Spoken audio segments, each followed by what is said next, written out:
Hello friends, तो मैं हूं डॉक्टर नाज और मैं अपने यूट्यूब चैनल में आप सभी का स्वागत करती हूं। तो आज हम बात करने वाले हैं रीइंबर्समेंट का जो प्रोसेस होता है वो किस तरह से होता है। ठीक है, तो सबसे पहले आप हॉस्पिटल से डिस्चार्ज होते हैं तो आपको वहां से क्या क्या डॉक्यूमेंट कलेक्ट करना है वो देखिए।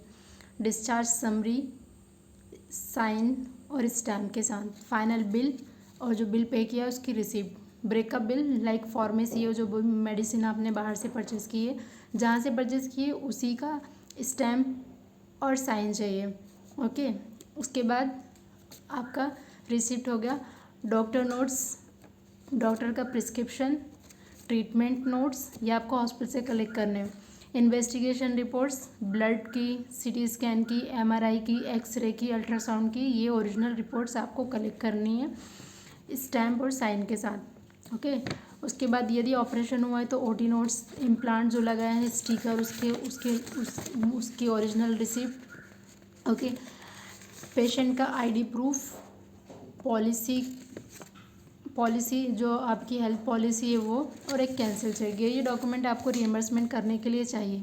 जब ये डॉक्यूमेंट पूरे कलेक्ट हो जाते हैं आपको एक claim form health insurance company का प्रिंट निकालना है या टीपी डिपार्टमेंट से ले लेना है हॉस्पिटल के डिस्चार्ज होते टाइम। ओके, हॉस्पिटल की जो टीपी डिपार्टमेंट है उससे उस क्लेम फॉर्म में हॉस्पिटल का एक पार्ट होता है जो कि आपको उसमें वहीं से फिल कराना है, वहीं से स्टैम्प करानी है डिस्चार्ज होने के प्रोसेस में ही। तभी आपको ये काम करा लेना। जब आप डिस्चार्ज हो जाते हैं टीपी डिपार्टमेंट उसी टाइम पे आपको स्टैम्प और साइन कर दे देगा।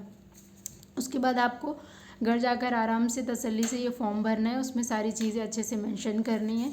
उसके बाद इन सारे डॉक्यूमेंट की आप जीरोक्स अपने पास रखनी है। ओके, अपने पास जीरोक्स रखनी है और उसके बाद इसको एक लिफाफे में पैक कर इंश्योरेंस कंपनी के एड्रेस पर आपको कोरियर करना है। कोरियर करने के बाद जब उनको रिसीव्ड हो जाएगा तो 7 से 15 दिन में आपका ये सारा प्रोसेस कंप्लीट स्टार्ट हो जाएगा। क्लेम भी मिल सकता है, कुछ कंपनियां जल्दी भी दे देती। हाँ सॉरी, ये प्रोसेस आपको ना आपके डिस्चार्ज होने के 7 से 15 दिन के अंदर ही करना है। यदि आप 1 महीने बाद करेंगे तो आपका क्लेम रिजेक्ट हो जाएगा।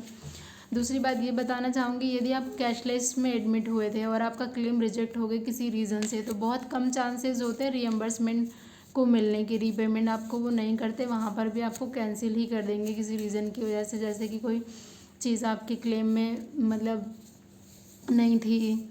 ठीक है, लाइक आपको स्टोन आ गया तो वो आपको कवर नहीं था, तो आप अगर उसमें वो लिख देता है कि आप रियम्बर्समेंट के लिए आइए। आप रियम्बर्समेंट के लिए तो जाएंगे, आपका प्रोसेस इतना लेंदी हो जाएगा लेकिन आपको रियम्बर्समेंट क्लेम तब भी नहीं देंगे। तो याद रखिए, यदि आपका नॉन नेटवर्क हॉस्पिटल में आपने ट्रीटमेंट कराया है तो ही आप रियम्बर्समेंट के लिए डालिए। अदरवाइज़ अगर एक बार कैशलेस में रिजेक्ट हो गया क्लेम तो आप रियम्बर्समेंट के लिए मत डालिएगा। क्लेम बहुत मुश्किल से ही मिलता है। ओके, और आपके सवालों के जवाब बिल्कुल मिलेंगे यदि आप इसमें कमेंट्स करेंगे तो, और भी आपकी सहायता करूँगी जितना मुझसे आता है, जो मुझे नॉलेज है। ओके, और okay, bye bye, thank you, take care, और लाइक शेयर एंड सब्सक्राइब कीजिए प्लीज़।